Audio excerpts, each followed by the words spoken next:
다니엘서 4장 19절부터 27절까지 교독하겠습니다.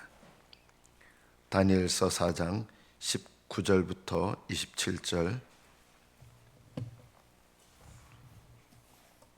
19절부터 교독합니다. 벨드사살이라 이름한 다니엘이 한동안 놀라며 마음으로 번민하는지라 왕이 그에게 말하여 이르기를 벨드사살아 너는 이 꿈과 그 해석으로 말미암아 번민할 것이 아니니라. 벨드사살이 대답하여 이르되 내 주여 그 꿈은 왕을 미워하는 자에게 응하며 그 해석은 왕의 대적에게 응하기를 원하나이다.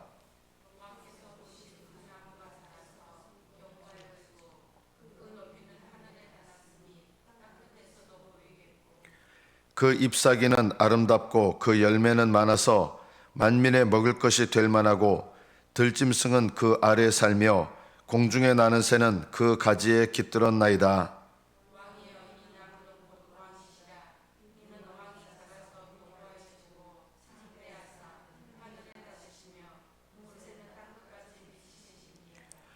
왕이 보신즉 한 순찰자 한 거룩한 자가 하늘에서 내려와서 이르기를 그 나무를 베어 없애라.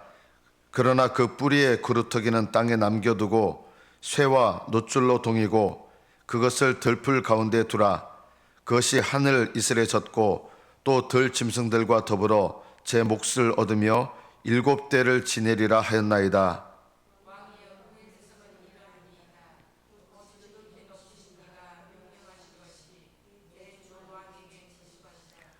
왕이 사람에게서 쫓겨나서 들 짐승과 함께 살며 소처럼 풀을 먹으며 하늘 이슬에 젖을 것이요 이와 같이 7대를 지날 것이라. 그때 지극히 높으신 이가 사람의 나라를 다스리시며 자기의 뜻대로 그것을 누구에게든지 주시는 것을 아시리이다.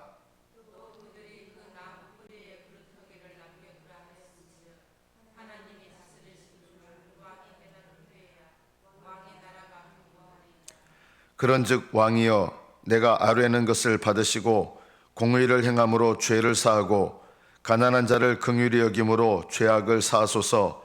그리하시면 왕이 평안함이 혹시 장구하리이다 하니라.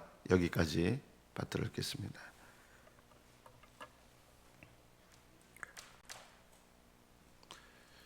성경에서 위대한 인물들이 많이 있죠.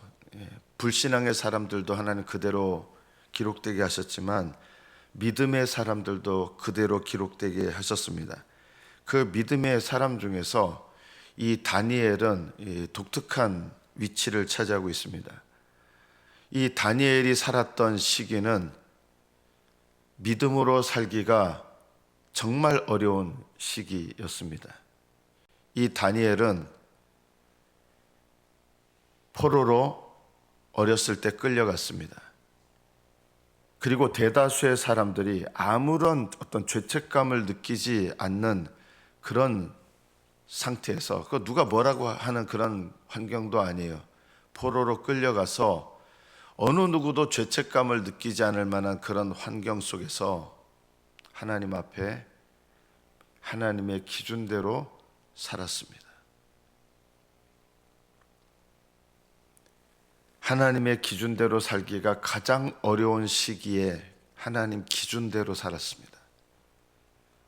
그리고 누구보다도 다니엘은 정적들이 많았습니다. 왜냐하면 이방인 출신으로 높은 고위관리직에 오르니까 얼마나 시기하는 사람들이 많겠습니까? 아니 이런 거예요. 외국에서 중국인인데 또는 필리핀 사람인데 귀화를 해가지고 우리나라에서 최고 높은 자리에 오르는 거예요. 사람들이 뭐라 그럽니까? 그러면 아니 우리나라에 사람이 없어가지고 저런 사람을 귀화한 사람을 저렇게 높은 자리에 세워야 됩니까? 우리나라 그렇게 인물이 없습니까? 이럴 거 아니에요. 또 여러분 탈북자가 와서 우리나라에서 공부해가지고 이렇게 정상적인 과정으로 올라서요. 이게 실제 우리나라에서 지금도 있는 일이에요. 탈북자가 정상적인 과정에서 공부 열심히 해가지고 이렇게 오르잖아요. 그러면 사람들이 대번에 뭐라 하는지 아세요? 처음에 탈북했을 때는 다 환영하는 것 같지만 분명히 열심히 노력해가지고 그 자리에 올랐는데 그 사람들이 뭐라 그러는지 아십니까? 주변에서 저 북한에서 와가지고 자기 나라 버린 놈이 이렇게 되는 거예요. 이게 농담하는 게 아니라 실제로 그래요. 지금 북한에서 탈북하셔서 정말 열심히 성공하셔서 우리나라의 고위직에 오르면 이런 얘기를 듣습니다. 나라를 버린 놈이.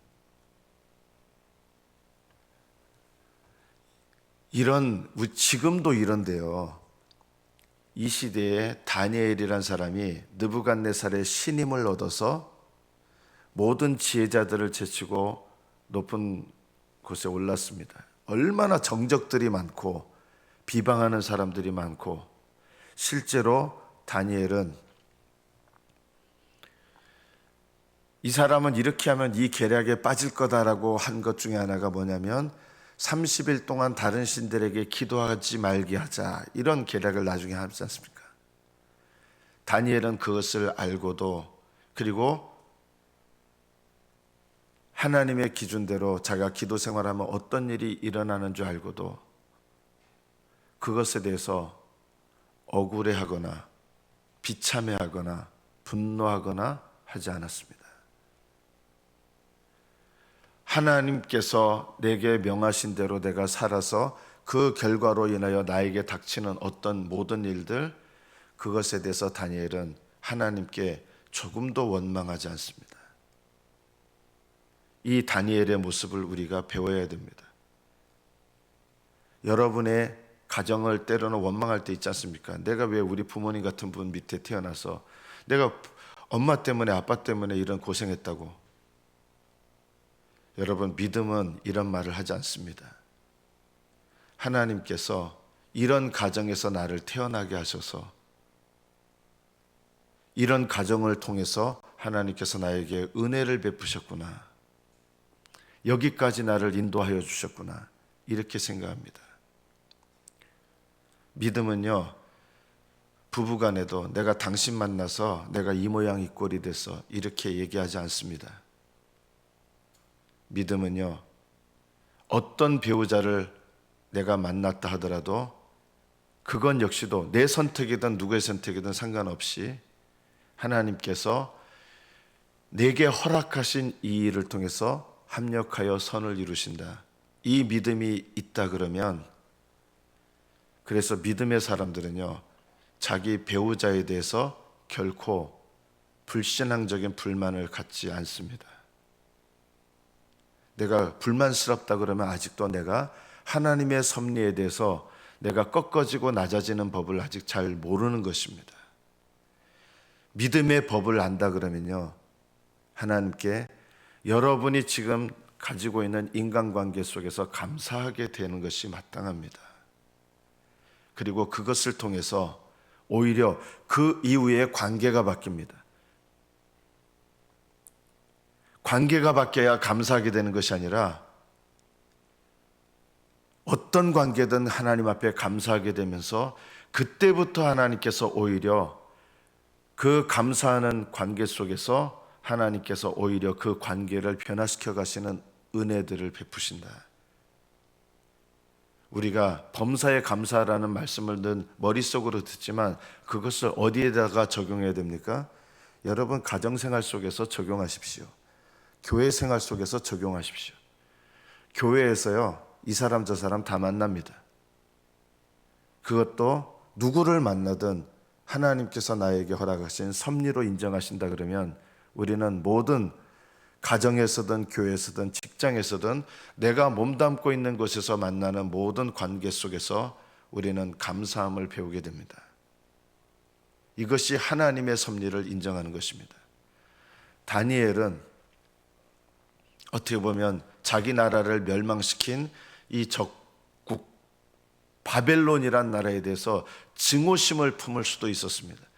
그러나 다니엘은 하나님께서 내게 이런 상황에서 어떤 마음을 갖기 원하시는가, 이것이 늘 인생의 기준이었습니다. 그리고 느부갓네살 동족들은 뭐라 그러겠어요? 뭐라고 비방하겠습니까? 이런 다니엘에게 아니 우리 원수 나라에 붙어 먹어가지고 참 잘도 산다, 이런 사람 없었을까요? 오히려 동족들은 원수 나라에 그렇게 높은 자리에 올라가서 잘 먹고 잘 살고 호의호식하고 그래서 좋더나? 이런 동족들이 없었을까요? 또 반대로 바벨론, 성경에 나와 있어요. 이 바벨론의 수많은 사람들은 이 다니엘이 높은 자리에 올라가는 거 도저히 보고 있을 수가 없는 거예요. 결국은 사자밥이 되게 하는 계략을 꾸미지 않습니까? 다니엘은 이렇게 말할 수 있어요. 하나님, 제가 지금까지 평생 동안 제가 하나님 앞에 정직하게 살아왔는데 제가 왜 이런 일을 당해야 됩니까? 왜 바벨론에서 이런 일을 당해야 되고 왜 내 동족들한테 이런 일을 당해야 됩니까? 다니엘은요, 이런 얘기 한 번도 하나님께 한 적이 없습니다.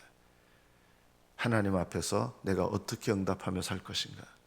하나님께서 내게 허락하신 모든 상황 속에서 내가 어떻게 하나님 앞에 믿음으로 응답하며 살 것인가? 이것이 다니엘의 삶의 기준이었습니다. 왕에게 얘기할 때도 이 꿈의 내용의 해석의 결론이 뭐냐면요, 왕이 7년 동안 짐승같이 살게 될 거라는 거예요. 그럼 보통 사람은 이런 꿈을 꾸면 제가 그때 뭐라 그랬습니까? 제가 왕에게 돌이 날아와 가지고 그 신상을 깨뜨린다고 했는데 왕이 무슨 일을 하셨습니까? 오히려 왕께서는 오히려 큰 금신상을 만들고 우상 숭배하게 하지 않았습니까? 왕께 하나님께서 사드락과 메삭과 아벳느고를 통해서 얼마나 놀라운 기적을 보여주셨는데도 여전히 왜 왕은 못 깨닫고 계십니까? 이렇게 할 수도 있었잖아요. 그러나 다니엘은요, 이 꿈을 해석하는 가운데 두 가지 태도가 있어요. 하나는 왕에게 마땅히 행해 보여야 될, 자기가 아랫사람이잖아요. 하나님께서 허락하신 이 상황 속에서. 그래서 내 주여, 여기는 하나님을 주님이라고 말할 때 그런 의미가 아니라 세상에서 높이는 말이에요. 그냥 여기서 주여라는 말. 내 주여, 느부갓네살이죠. 그 꿈은 왕을 미워하는 자에게 응하며 그 해석은 왕의 대적에게 응하기를 원합니다. 이게 진심인 거예요. 느부갓네살이 하나님 말 안 듣더니 저 폭삭 망해야 된다, 이런 마음을 품은 것이 아니에요.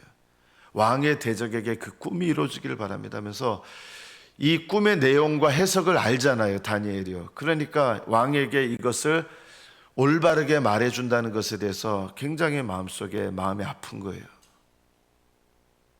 그런데 또 하나의 태도가 있습니다. 그럼에도 불구하고 다니엘은 왕에게 이 꿈의 해석을 왜곡하거나 누락시키지 않고 정확하게 이야기해 줍니다. 우리는 보통 이렇지 않습니다. 나한테 불리한 거는 이렇게 뭔가 빼먹고 누락시키죠.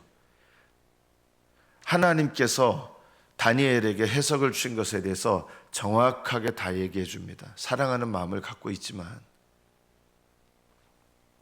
다니엘의 꿈의 해석이 뭡니까? 높이가 하늘에 닿고 나무가 땅끝에서도 얼마나 큰지 그 나무가 보이고, 이게 뭐냐면 세상 땅끝에서도, 이 당시 세상에서 세상 땅끝에서 왕의 권세가 다 보인다는, 그 정도로 왕의 권세가 큰 권세인데 이 권세를 누가 주신 거냐? 왕이 잘나서 그 권세 가지신 거 아닙니다라고 겸손하게 말씀드리는 거예요. 하나님께서 왕에게 그 권세를 허락하신 것입니다. 그 잎사귀는 아름답고 왕이 그 권세가 땅끝에서도 보일 정도로 모든 세상 사람들이 다 보고, 잎사귀가 아름답다고 하는 것은 세세하게 그 왕의 권세가 미치지 않는 곳이 없다는 거예요. 만민의 먹을 것이 될 만하고 왕의 통치 아래서 다 이렇게 그 통치의 권세 아래 있게 된다는 것이죠. 들짐승이 그 아래 살고 공중에 나는 새는 그 가지에 깃들었습니다. 왕이여, 이 나무는 곧 왕이십니다. 여기까지 이제 얘기를 했죠. 그 다음에 왕이 자라서 견고해지고 창대하사 하늘에 닿고 권세가 땅끝까지 미치는데, 23절에 왕이 꿈에서 보셨는데 한 순찰자, 거룩한 자, 하나님께서 보내신 분이시죠. 이분이 와서 그 나무를 베어 없애라. 그러나 다 뿌리까지 뽑지는 말고 밑둥은 그루터기는 남겨둬라. 그래서 그 상태에서 줄로 얽어매고 7대를 지내라. 7대는 7년이죠. 이것을 그대로 얘기해 줍니다. 왕이 사람에게서 쫓겨나서 25절 들짐승과 함께 살게 될 것입니다. 소처럼 풀을 먹게 될 것입니다. 예전에 왕 앞에서 이런 얘기하면 어떻게 됩니까? 이거 죽죠, 잘못하면요. 왕이 짐승처럼 사실 겁니다.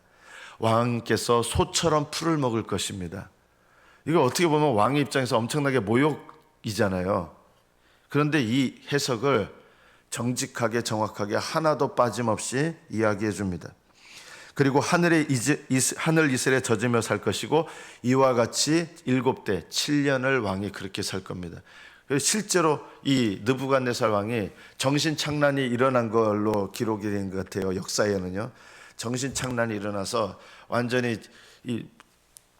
돌아가지고 풀 뜯어먹고 이렇게 지낸 거예요. 풀 뜯어먹고 짐승처럼 완전 정신 나가서 왕의 자리는 유지를 시켰지만 아마 다른 아들이나 이런 다른 아들이 대신 정치를 하는데 이게 제정신이 언제 돌아오냐면 이제 7년 정도 지나가지고 제정신이 돌아와서 다시 통치를 이렇게 하게 됩니다. 하나님께서 왜 이런 일을 왕에게 허락하시는데 왜 허락하시느냐? 왕이 잘나서 이렇게 세상 나라를 다스리는 것이 아니라 하나님께서 세상 나라를 다스리십니다. 이걸 느부갓네살에게 이야기해 준 거예요. 당신께서 세상 나라를 다스리는 것 같지만 하나님이 세상 나라를 다스리십니다. 그리고 하나님께서 정하신 뜻대로 하나님께서 그 권세를 주시기 때문에 당신께서 그 권세를 받으신 것이지 당신의 능력과 스스로의 권능으로 그 권세를 얻으신 것이 아니라 하나님께서 하나님의 정하신 뜻대로 당신에게 그 권세를 주신 것입니다. 그리고 왕께서 왜 7대를 지나게 되시느냐? 왕이 그것을 깨닫기를 하나님이 원하신다는 것입니다. 이 느부갓네살 왕은 구원받은 왕은 아니에요. 그러나 세상 사람들도요, 하나님께서 정하신 하나님의 뜻이 있어요. 세상 사람들도 구원받는 것은 아니지만 하나님 정하신 뜻 가운데 살아야 돼요. 그게 뭔지 아십니까? 도덕적으로 사는 거예요. 도덕적으로 사는 거. 도덕적으로 산다고 해서 세상 사람들이 구원받는 거 아니에요. 도덕적으로 제일 열심히 살아도 구원받지 못해요. 그러나 하나님께서는 이 세상이 하나님이 정하신 때가 되기까지 지키시고 붙드시는데 뭘 가지고 지키시느냐? 세상의 종교, 철학, 도덕 가지고 지키시고요. 하나님께서 세상 사람들에게 주신 권세를 통해서 지키시는 거예요. 저를 가르치셨던 지금까지 스승들 중에 보면 안 믿는 분들이 대부분이었거든요. 그런데 그분들을 통해서 제가 배운 게 있어요. 뭘 배웠겠습니까? 제가 초등학교 때 배운 1학년 때부터 배운 그게 뭐냐면 바른 생활, 도덕 과목이에요. 3학년 때까지는 바른 생활이라는 제목이었고 4학년 때부터는 도덕 이렇게 돼서 배웠어요. 그때 제가 교회 다니지 않을 때지만 그 바른 생활 과목과 도덕이라는 과목을 통해서 이 세상에서 도덕적으로 어떻게 살아야 될지 제가 배웠거든요. 그리고 저는 선생님들이 말한 대로 지키면서 살려고 애썼던 거예요. 신앙은 없었어요. 왜 하나님은 이 세상 사람들에게 종교, 심지어 도덕적인 종교 말하는 거예요. 미신 종교 말고 도덕적인 종교, 그리고 철학 이런 걸 허락하시느냐? 이런 것들을 통해서 세상이 하나님이 정한 수준 이하로 죄 가운데 빠지지 않도록 하시는 것이에요. 그래서 느부갓네살 왕도 구원 얻은 왕은 아니지만 하나님께서 세상 나라를 다스린다는 것을 알아야 되는 거예요. 이 세상의 통치자들이요. 이걸 안다고 해서 구원받는 거 아니에요. 이 느부갓네살이 하나님을 찬양하는 내용이 자주 나오잖아요. 그럼 이분이 구원받은 거냐? 구원받은 거 아니에요. 정말 구원받은 믿음은 뭔지 아십니까? 애통하며 회개하는 것입니다. 놀라운 일을 보고 감탄하는 것은 구원받는 믿음 없어도 할 수 있습니다. 기적을 보고 감탄하는 거 안 믿는 사람도 할 수 있습니다. 그러나 믿음이 없는 사람은 결코 할 수 없는 일이 있습니다. 하나님 앞에 애통하며 회개하는 일은 참 믿음이 없으면 불가능합니다. 하나님께서 다스리시는 줄을 왕이 깨달은 후에야 이제 7년 동안 이걸 통해서 느부갓네살이 신앙의 겸손은 아니지만 하나님 앞에서 낮아집니다. 그 후에야 왕의 나라가 견고할 것입니다. 그리고 이제 권면을 합니다. 권면. 이 권면 안 듣죠, 사실은요. 제가 아뢰는 것을 받으셔야 됩니다. 세상적으로는 느부갓네살이 더 위에 있지만 하나님의 영적인 관점에서 보면 다니엘이 느부갓네살에게 말씀을 전하는 주의 종이에요. 그래서 느부갓네살은 이 다니엘을 통해서 주시는 하나님 말씀을 들어야 되는 거예요. 내가 아뢰는 것을 받으십시오. 겸손하게. 한편으로는 겸손하지만 한편으로는 담대하게 느부갓네살에게 얘기합니다. 첫째, 공의를 행하심으로 죄를 사하십시오. 불신자라 할지라도요, 공의를, 하나님이 요구하시는 공의가 있어요. 공의. 불신자도 공의를 지켜야 돼요. 안 믿는 대통령이라도 우리가 대통령들을 위해서 뭘 기도해야 됩니까? 지금 윤석열 대통령 안 믿는 분이잖아요. 뭐 교회 가끔 나가봐야 소용없어요. 그 부인 여사도 하나님 안 믿는 분이에요. 뭐 교회 가끔 나가는 거 그거 신앙하고 전혀 상관없는 거예요. 그럼에도 불구하고 우리는 조심해야 될 게 있어요. 대통령 욕 함부로 하지 마십시오. 마음에 안 드는 거 있어요, 저도요. 그러나 그거 함부로 말하는 거 아니에요. 믿는 사람들은 어떻게 되냐? 오히려 하나님 앞에 하나님 원하시는 뜻대로 기도할 줄 알아야 됩니다. 세상 사람들은요, 대통령 이런 것들이 못마땅하고 이런 것들 막 얘기하고 비난합니다. 이거는요, 불신자들이 하는 모습이에요. 믿음의 사람들은요, 비난하거나 함부로 그러면 안 됩니다. 교회에서도 이런 일들이 비일비재하거든요. 누군가에 대한 이야기들을 여러분 아실 때 어떻게 하셔야 되느냐? 무슨 일이 일어나서 궁금하시겠죠? 궁금하죠? 무슨 일이 일어났습니까? 그냥 궁금해서 아 그렇구나 이러면요 죄짓게 됩니다. 여러분이 교회에서 성도 간의 어떤 일들, 교회의 어떤 일들을 내가 알게 되면 그 다음에 어떻게 하셔야 되는지 아십니까? 기도하셔야 됩니다. 기도하지 않으면서 그냥 궁금해서 뭔가를 알게 되면 그게 바로 죄짓는 겁니다. 수근수근하게 되고요. 그게 죄짓는 거 아닙니까? 내가 알고 그냥 기도는 안 하고 말만 퍼뜨려요. 이거요 죄입니다. 하나님 대단히 싫어하는 죄입니다. 내가 성도 간에 일어났던 어떤 일들, 교회에서 일어났던 어떤 일들에 대해서 내가 알게 되면 그 즉시부터 내가 해야 될 일이 뭐냐? 하나님 앞에 기도하시는 일을 하셔야 돼요. 우리는 궁금해하는 마음의 본성이 있거든요. 그 궁금해하는 것 때문에 그냥 알고 싶어요. 그 알았어요. 거기서 끝나자. 아, 해소가 됐어요. 그러면요, 그 자체가 이미 죄 짓는 거예요. 왜 죄 짓는 거예요? 기도하라고 알게 되신 건데 기도는 안 하고 알게 되기만 하고 그거를 퍼뜨리기만 해요. 이게 죄 아닙니까? 하나님 앞에 가면요, 네가 그런 것을 알았다면 기도하라고 한 건데 알면서도 기도하지 않아요. 차라리 기도하지 않을 바에는요 모르는 게 낫습니다. 너무 많은 거 알려고 따지면서 알면 기도하셔야 됩니다. 알면서도 기도하지 않는 죄, 이거는 더 큰 죄가 되는 것이죠. 교회는요, 그래서 가십거리를 만드는 곳이 아닙니다. 서로 긍휼한 마음으로 내가 누군가 이런 죄를 저질렀다. 만약 그걸 안다 그러면 하나님께서 나에게 그걸 위해서 사랑하는 마음으로 기도하라는 뜻이구나. 누군가 어떤 죄로 인해서 어떤 일을 겪었다는 걸 내가 알아요. 그럼 어떻게 됩니까? 체유라는 마음으로 기도해 주는 겁니다. 누가 하나님께서 깨달으라고 주신 어려움이 임했어요. 꼴 좋다 그거. 하나님 앞에 까불더니 저렇게 됐다. 이렇게 되는 게 아니라요. 하나님께 죄로 인해서 그 사람이 맞았다 할지라도 그 영혼을 불쌍히 여기면서 그 영혼을 기도해야 마땅한 것입니다. 이것이 바로 신앙입니다. 이것이 바로 올바른 태도입니다. 교회는 죄를 숨기는 곳이 아닙니다.